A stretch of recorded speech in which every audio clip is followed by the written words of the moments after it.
आज हम स्टार्ट करते हैं revision of balance of payment. तो बैलेंस ऑफ पेमेंट है क्या? आप सिंपल सी एक बात समझो कि आप कोई एक बिजनेस करते हो। जब आप कोई बिजनेस करते हो तो बहुत सारी बिजनेस एक्टिविटीज करते हो। आपका जो बिजनेस करने का मोटिव है वो क्या है? जब भी आप कोई बिजनेस करते हो तो उसके पीछे आपका मोटिव क्या है? To earn profit. और आप प्रॉफिट कमा रहे हो या नहीं कमा रहे हो, ये आप जानते कैसे हो? ये आप किस तरीके से फाइंड आउट कर पाते हो कि आप प्रॉफिट अर्न कर रहे हो या नहीं कर रहे हो? सभी जितने भी बिजनेस एक्टिविटीज आप परफॉर्म कर रहे हो उनका एक रिकॉर्ड मेंटेन करके, ये सब चीजें मेंटेन करके कि आपके पास पैसा आ कितना रहा है और आपके पास से पैसा जा कितना रहा है। यानी कि कहीं ना कहीं आप एक रिकॉर्डिंग करते हो ट्रांजेक्शन्स की। जो भी चीजें आप कर रहे हो अपने बिजनेस के अंदर, सामान बेच रहे हो, कुछ सामान खरीद के लेकर आ रहे हो, सर्विसेज ले रहे हो, तो जो भी हम बिजनेस चला रहे हैं उस बिजनेस के अंदर हम जो भी एक्टिविटीज करते हैं, तो लास्ट में हमें ये जानना होता है कि भाई हम प्रॉफिट पे हैं या लॉस पे हैं। तो जरूरी है कि उन सभी ट्रांजेक्शन्स को रिकॉर्ड करना। अब सेम यही काम एक कंट्री के अंदर भी होता है। देखो, एक कंट्री एक बिजनेस करते हुए कंट्री की ट्रांजेक्शन्स चलती हैं अपनी डोमेस्टिक टेरिटरी के अंदर, और यही कुछ ट्रांजेक्शन्स हम लोग करते हैं with rest of the world. जो transaction with rest of the world की जाती है उसका कहाँ डिटेल लिखा जाता है, उसकी डिटेलिंग कहाँ होती है, कहाँ जाके उस चीज का रिकॉर्ड हम फाइंड आउट करते हैं। कंट्री को कैसे पता चलता है कि वो रेस्ट ऑफ द वर्ल्ड के साथ क्या क्या एक्टिविटीज कर रही है। तो इन सभी चीजों का एक डिटेल मेंटेन करने के लिए हम बनाते हैं बैलेंस ऑफ पेमेंट। क्या बनाते हैं?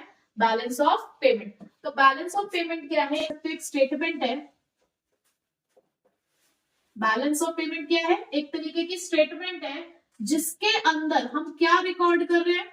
हम सारी इकोनॉमिक ट्रांजैक्शंस को रिकॉर्ड कर रहे हैं। और ये इकोनॉमिक ट्रांजैक्शंस किस तरीके की इकोनॉमिक ट्रांजैक्शंस है?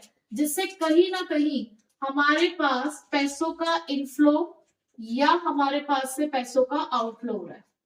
और ये इनफ्लो और आउटफ्लो कहाँ जा रहा है?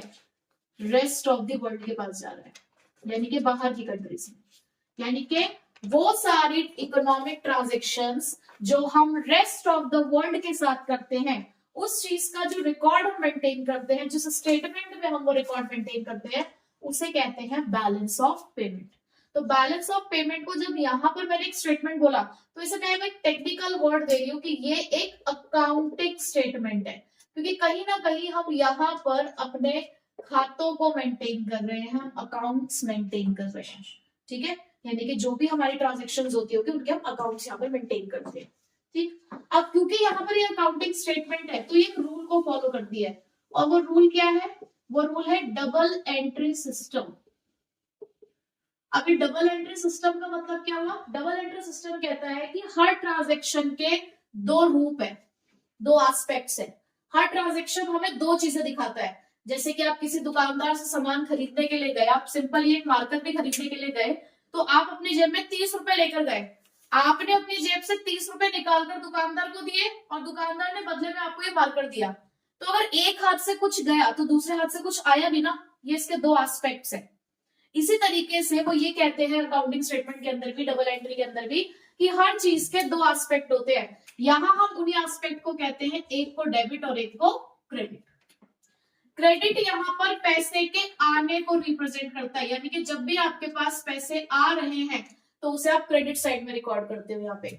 और जब भी आप कोई ऐसी ट्रांजेक्शन कर रहे हो जिसकी वजह से आपके पास से पैसे जा रहे हैं तो उसे आप यहाँ पर डेबिट साइड में रिकॉर्ड करते हो। ठीक है, यानी कि ये आने का रास्ता है और ये जाने का रास्ता है। तो इस कॉन्सेप्ट के ऊपर बेस्ड है हमारा बैलेंस ऑफ पेमेंट। अब क्या क्या चीजें होती है बैलेंस ऑफ पेमेंट के अंदर, उसके लिए हम नेक्स्ट टॉपिक पढ़ते हैं, structure of balance of payment. Next topic, structure of balance of payment. जो बैलेंस ऑफ पेमेंट है वो अलग दो अकाउंट में सेपरेटेड है, यानी कि दो पार्ट्स में डिवाइडेड है। एक है करंट अकाउंट, एक है कैपिटल अकाउंट। तो पहले हम समझते हैं कि करंट अकाउंट क्या होता है। करंट अकाउंट उन सारी इकोनॉमिक ट्रांजैक्शंस को रिकॉर्ड करता है जो किसी भी कंट्री के एसेट्स और लायबिलिटीज को अफेक्ट नहीं करते हैं। करंट अकाउंट कौन सी इकोनॉमिक ट्रांजैक्शंस को रिकॉर्ड करता है? जिससे किसी भी कंट्री की एसेट्स और लायबिलिटी पे किसी भी तरीके का फर्क ना पड़ता हो। एसेट्स मतलब क्या होते हैं? वो इकोनॉमिक बेनिफिट्स जो हमें फ्यूचर में मिलने वाले होते हैं। और लायबिलिटीज क्या होते हैं? हमारी ऑब्लिगेशंस, जैसे कि हमने कोई पैसा उधार वगैरह ले रखा है तो वो हमारी लाइबिलिटीज होती है। तो एसेट और लाइबिलिटीज किसी में भी अगर फर्क नहीं पड़ रहा है उन इकोनॉमिक ट्रांजेक्शन्स की वजह से, तो वो हमारी करंट अकाउंट ट्रांजेक्शन्स है।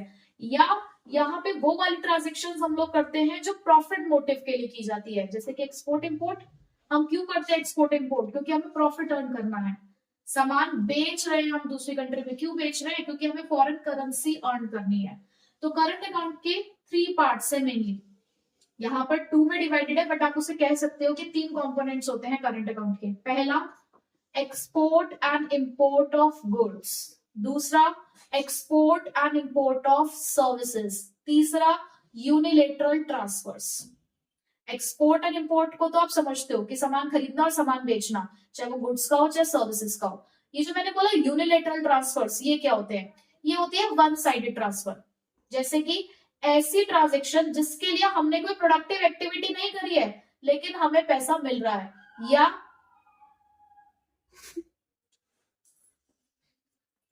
या हमें पैसा देना पड़ रहा है, जैसे कि सब्सिडीज होती हैं, ग्रांट्स होती हैं, गिफ्ट्स होते हैं।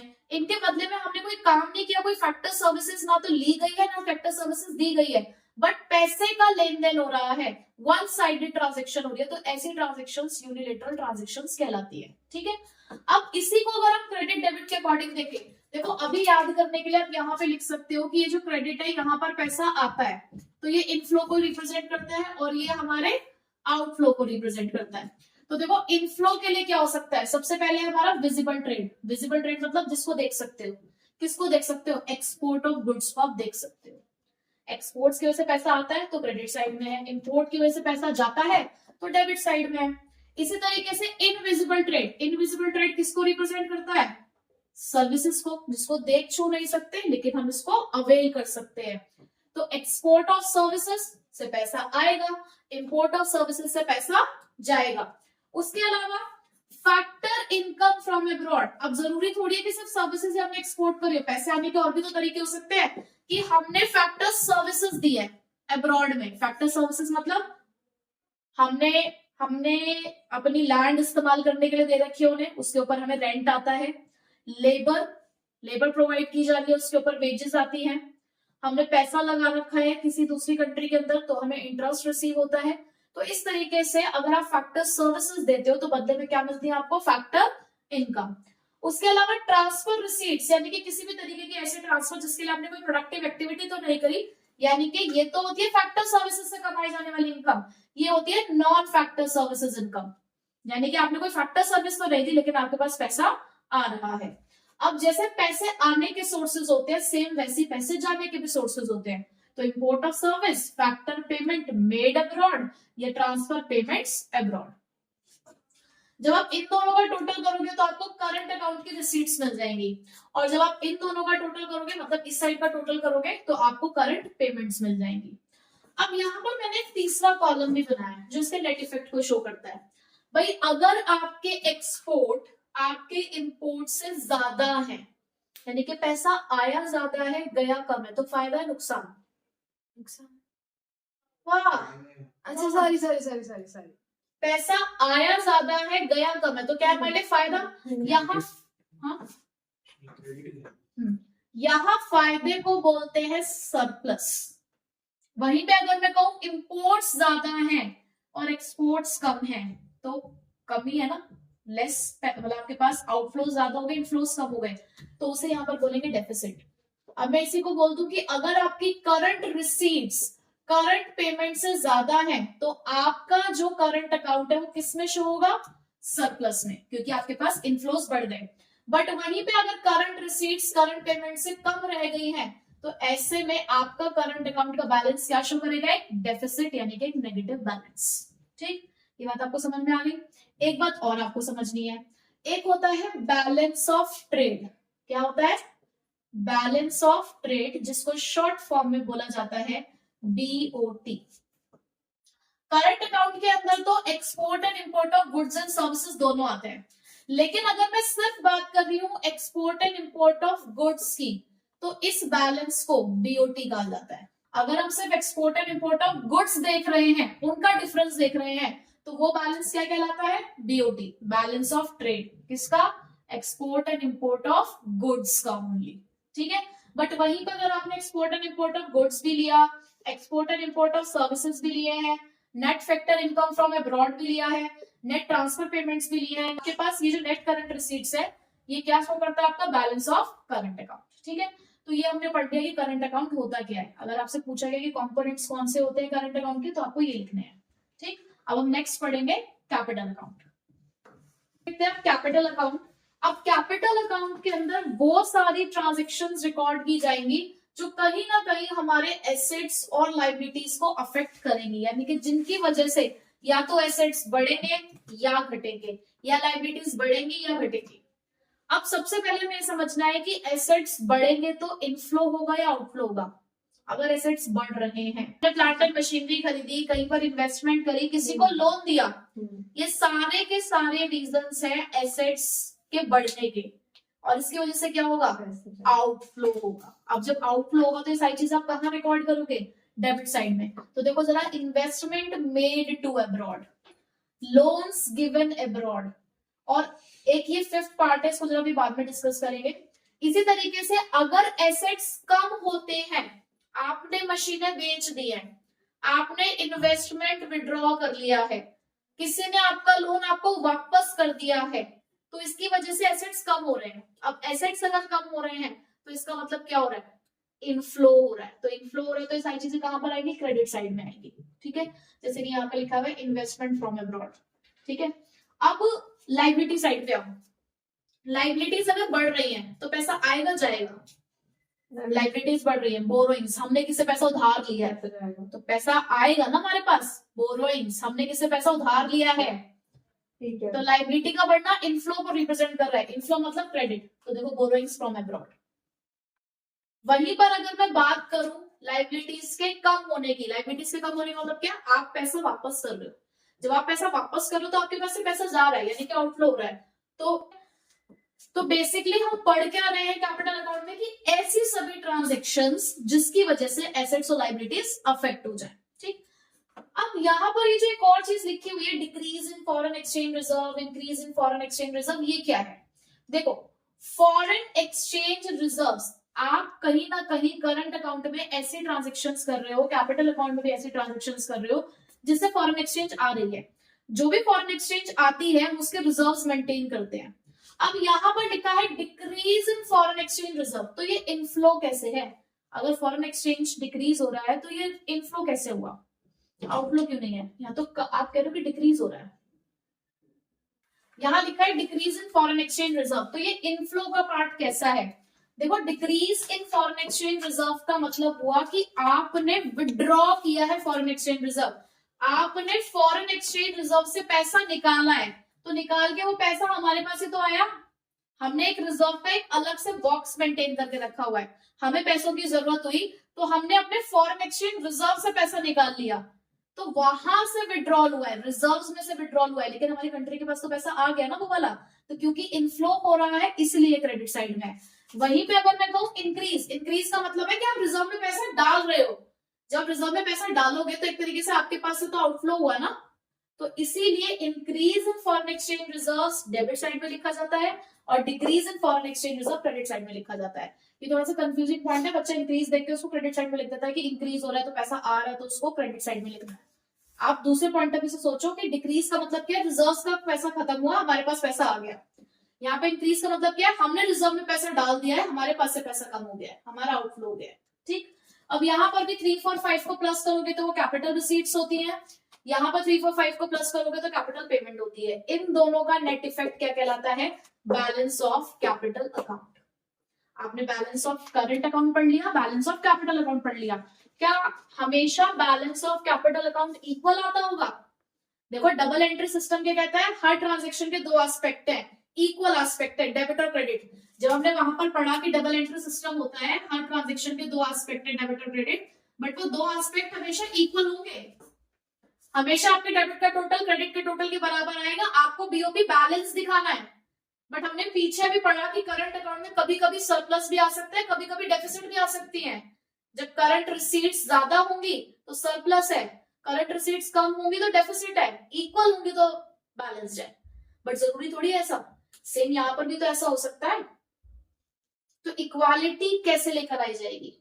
इक्वालिटी को लाने के लिए हमारे पास अभी कुछ एक नेक्स्ट हम डिफरेंस पढ़ने वाले हैं, वो बताएगा कि किस तरीके से बीओपी के अंदर हम लोग इक्वालिटी लेकर आते हैं। एक चीज और हम यहाँ पे समझ के चलेंगे कैपिटल अकाउंट के अंदर, अगर कभी भी आपका कैपिटल अकाउंट सरप्लस शो करता है, सरप्लस का मतलब क्या है कि भाई आपके क्रेडिट साइड बड़ी है और डेबिट साइड छोटी है, तो ये नेट एसेट्स के फॉल को रिप्रेजेंट करता है। This will represent the fall in net assets और ये अनफेवरेबल है। कैपिटल अकाउंट का पॉजिटिव बैलेंस हमारे लिए अनफेवरेबल है, उल्टा है बिल्कुल। क्यों? क्योंकि देखो अगर आपके क्रेडिट साइड यहां पर बड़ी आती है तो क्या रिप्रेजेंट करिए कि या तो आपने अपने एसेट्स बेच दिए हैं या फिर आपने लाइबिलिटीज ली है। क्या एसेट बेचना सही है हमारे लिए? क्या लाइबिलिटीज लेना सही है हमारे लिए? नहीं। तो इसका पॉजिटिव बैलेंस हमारे लिए अनफेवरेबल है। बट वहीं पर अगर ये नेगेटिव बैलेंस शो करेगा, अगर आपकी डेबिट साइड बड़ी आएगी क्रेडिट साइड छोटी आएगी, तो वो हमारे लिए एक सही है, फेवरेबल इवेंट है। क्यों? क्योंकि उसका मतलब क्या, कहीं ना कहीं हमने इन्वेस्टमेंट करी है या हमने अपनी लाइबिलिटीज को पे ऑफ कर दिया है, तो ये हमारे लिए फेवरेबल है। ठीक है, अब हम देखते हैं कि वो कौन सी ट्रांजेक्शन्स हैं जो बीओपी को बैलेंस में लेकर आती है, जो बीओपी को बैलेंस करती है। अच्छा, क्वेश्चन के अंदर कैपिटल और करंट अकाउंट के बीच में डिफरेंस भी आ सकता है, तो वो डिफरेंस भी अब आप लिख सकते हैं। मीनिंग लिख दिया, एग्जांपल लिख दिया, कंपोनेंट्स लिख दिए, इफेक्ट लिख दिया। ये भी डिफरेंस है कि उनका सरप्लस, करंट अकाउंट का सरप्लस फेवरेबल है बट कैपिटल अकाउंट का सरप्लस हमारे लिए अनफेवरेबल होता है। ठीक है, तो इस तरीके से आप डिफरेंस भी लिख सकते हैं। बस लास्ट टॉपिक हमें पढ़ना है कि कैसे बीओपी बैलेंस्ड होता है, वो कौन से ट्रांजेक्शंस हैं जो इसको बैलेंस करती हैं। ठीक है, नेक्स्ट टॉपिक है ऑटोनॉमस और अकोमोडेटिव ट्रांजैक्शन का डिफरेंस। ये इंपॉर्टेंट टॉपिक भी है, ये डिफरेंस भी इंपॉर्टेंट है, और इसके अंदर जो कुछ कुछ पॉइंट्स हैं वो भी सेपरेटली आपको पता होने चाहिए। ठीक है, तो डिफरेंस बहुत इंपॉर्टेंट है। तो पहला है ऑटोनॉमस ट्रांजैक्शन क्या होती है। ऑटोनॉमस ट्रांजैक्शन वो ट्रांजैक्शन है हमारे बैलेंस ऑफ पेमेंट की जो हम अपने इकोनॉमिक मोटिव के लिए कर रहे हैं, यानी कि जहां हमें प्रॉफिट अर्न करना है, प्रॉफिट अर्न करने के मोटिव से जो भी हम ट्रांजेक्शन कर रहे हैं वो हमारी ऑटोनॉमस ट्रांजेक्शन है। जैसे कि एक्सपोर्ट्स करना, हम जो अपने गुड्स को बेच रहे हैं, सर्विसेज अवेल करवा रहे हैं, सर्विसेज रेंडर कर रहे हैं, तो प्रॉफिट के लिए कर रहे हैं। ठीक है, ठीक है, तो जो हम प्रॉफिट मैक्सिमाइजेशन के लिए ट्रांजेक्शन कर रहे हैं वो ऑटोनॉमस ट्रांजेक्शन है। बट अकोमोडेटिंग ट्रांजेक्शन वो शॉर्ट टर्म कैपिटल ट्रांजेक्शन है। देखो ये चीजें ध्यान रखनी है जब आप डिफरेंस लिख रहे हो, तो ये मेन चीज है कि ये इकोनॉमिक मोटिव के लिए है, तो ये शॉर्ट टर्म कैपिटल ट्रांजेक्शंस है which are meant to correct the disequilibrium. ये जो आपका balance of payment surplus deficit में आ रहा है, जिसकी वजह से ये बैलेंस में नहीं है, ये इक्विलिब्रियम में नहीं है, तो उसको इक्विलिब्रियम में लाने के लिए जिन ट्रांजेक्शंस को हम करते हैं वो अकोमोडेटिंग ट्रांजेक्शंस कहलाती है। ऑटोनॉमस ट्रांजैक्शन इंडिपेंडेंट है बीओपी अकाउंट की स्टेट से, यानी कि बीओपी अकाउंट की स्टेट क्या है, सरप्लस में, डेफिसिट में, उससे इससे कोई फर्क नहीं पड़ता। बट अकोमोडेटिंग ट्रांजैक्शंस को फर्क पड़ता है, ये उसको मेंटेन करने के लिए है। ठीक है, देखो अकोमोडेटिंग का मतलब भी क्या होता है, एडजस्टिंग, ये एडजस्टमेंट वाली ट्रांजेक्शंस है, और ऑटोनॉमस मतलब ये फ्री ट्रांजेक्शंस है, इन्हें किसी बात से कोई मतलब नहीं है। इन्हें अबव द लाइन आइटम्स कहा जाता है और इन्हें बिलो द लाइन आइटम्स कहा जाता है, क्योंकि ये तो ट्रांजेक्शंस ऊपर हो जाती है सारी, लेकिन जब उसके अंदर कुछ डिसइक्विलिब्रियम आता है बीओपी के अंदर, तो बिलो द लाइन आइटम्स आती है उसको ठीक करने के लिए। अगर आपकी अकोमोडेटिंग रिसीट्स, अकोमोडेटिंग नहीं, अगर आपकी ऑटोनॉमस रिसीट्स ऑटोनॉमस पेमेंट से ज्यादा है तो सरप्लस आता है, अगर आपकी ऑटोनॉमस रिसीट्स ऑटोनॉमस पेमेंट से कम है तो डेफिसिट आता है। बट इस डेफिसिट और सरप्लस की वजह से जो ट्रांजेक्शंस आती है उन्हें अकोमोडेटिंग ट्रांजेक्शन कहते हैं, यानी कि यहाँ के डेफिसिट और सरप्लस की वजह से ही इन ट्रांजेक्शन, ये जो ट्रांजेक्शन है यहाँ को देखने को मिलती है। ऑटोनॉमस ट्रांजेक्शन कैपिटल और करंट दोनों अकाउंट में आपको देखने को मिलेंगी, जबकि ये ट्रांजेक्शन सिर्फ आपको कैपिटल अकाउंट में देखने को मिलती है। इसके एग्जांपल्स हो गए आपके एक्सपोर्ट, फॉरेन की स्पेलिंग हमेशा गलत लिखती है लड़की। इसके एग्जांपल है एक्सपोर्ट्स और फॉरेन इन्वेस्टमेंट, जबकि इसके एग्जांपल्स क्या हो सकते हैं, बोरोइंग्स और लेंडिंग टू अब्रॉड। कहीं ना कहीं एडजस्टमेंट करने के लिए हम या तो पैसा बोरो कर रहे हैं या हम पैसा उधार दे रहे हैं। एक्सटर्नल असिस्टेंस आ सकता है, जो फॉरेन एक्सचेंज रिजर्व बढ़ते घटते हैं वो भी हमारे अकोमोडेटिंग ट्रांजेक्शन का ही पार्ट होता है। ठीक है, तो इस तरीके से मैंने आपको प्रीवियसली कहा था कि कैसे एडजस्टमेंट होती है, इस अकोमोडेटिंग ट्रांजेक्शन से एडजस्टमेंट होती है। कभी भी अगर आपका बीओपी डिसइक्विलिब्रियम में है तो उसको बैलेंस करने के लिए हमारी अकोमोडेटिंग ट्रांजेक्शंस आती है। ठीक है, तो बस आपको बैलेंस ऑफ पेमेंट में इतना ही प्रिपेयर करना है और इसी के साथ आपका ये वाला चैप्टर खत्म। ठीक है।